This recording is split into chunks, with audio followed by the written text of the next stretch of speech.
గత ప్రభుత్వ హయాంలో తిరుమలలో తప్పులు చేసిన అధికారుల్లో కొందరు ఇప్పుడు కూడా వైసీపీ కనుసన్నలోనే పనిచేస్తున్నారని జనసేన నేత కిరణ్ రాయల్ ఆరోపించారు. వైసీపీకి తొత్తులుగా వ్యవహరిస్తున్న కొందరు ఉద్యోగులు టీటీడీతో పాటు మదనపల్లిలో ఫైల్స్ కాల్చివేతకు పాల్పడుతున్నారని ఆరోపించారు. గతంలో జరిగిన అన్ని అవినీతి అక్రమాలను బయటపెడతామన్నారు. తిరుమలను ప్రక్షాళన చేస్తామని తమ అధినేతకు మాట ఇచ్చామని దానికి కట్టుబడి ఉంటామన్నారు.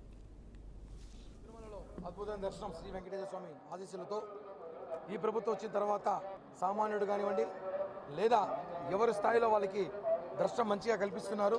ఎక్కడా వివాదం లేకుండా గత ప్రభుత్వం లాగా ఒకే పార్టీ వాళ్ళకి ఎంపీలు ఎమ్మెల్యే కుటుంబ సభ్యులకి ఏ రెడ్డిగారుల ప్రభుత్వంలో రెడ్డిగారులకు మాత్రమే దర్శనం భాగ్యం కల్పిస్తూ సామాన్యులు కానీ వేరే వాళ్ళకి దర్శనం కల్పించకూడదన్న హోదాలో గత ప్రభుత్వం పనిచేసింది.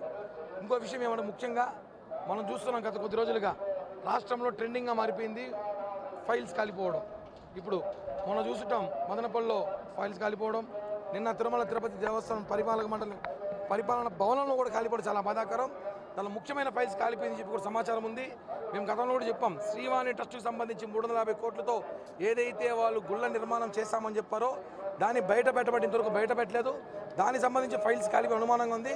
మేము ఒకటే కోరుతున్నాం, ఈవో గారు కూడా కోరుతున్నాం, ఒకటే చెప్తున్నాం, తిరుమలలో పూర్తిగా ప్రక్షాళన జరగలేదు. వైసీపీ సంబంధించిన నాయకులు, వైసీపీ సంబంధించిన వాళ్ళ తొత్తులు, వైసీపీ సంబంధించిన అధికారులే ఇంకా పూర్తిగా ఉన్నారు. అన్ని శాఖలో పోలీస్ వ్యవస్థ కానివ్వండి, పద్మావతి కానివ్వండి, జయో అన్ని చోట్ల ప్రతి చోట్ల గుడిలో కూడా ప్రతి చోట ఇంకా వైసీపీ వాళ్ళని పూర్తిగా ప్రక్షాళన చేయాల్సిన అవసరం ఉంది. అప్పుడే తిరుమల తిరుపతి దేవస్థానం కాపాడుకోగలుగుతాం. ఒకటే రిక్వెస్ట్ చేసిన ప్రభుత్వానికి, రాబోయే ఇంకొక 6 నెలలు ప్రతి శనివారం ఆదివారం ఆఫీసులు మూసినప్పుడు ప్రత్యేకంగా నిఘా ఏర్పాటు చేయండి. ఎందుకంటే శనివారం ఆదివారంలోనే ఇన్సిడెంట్ జరుగుతుంది. ఎందుకు కాలుస్తారంటే దొరికిపోతామేమో, చేసిన వేల కోట్ల అవినీతి దొరికిపోతామేమో అని చెప్పి కాల్ చేస్తున్నారు. ఇది వాస్తవము.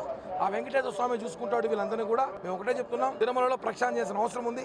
అదేవిధంగా ఈవో గారికి కలవబోతున్నాను. ఏదైతే పరకామణి దొంగ రవికుమార్ ఇష్యూ ఉందో దానికి సంబంధించి కొంచెం డేటా మా దగ్గర ఉంది. ఆ డేటాని ఈవో గారికి ఇచ్చిన తర్వాత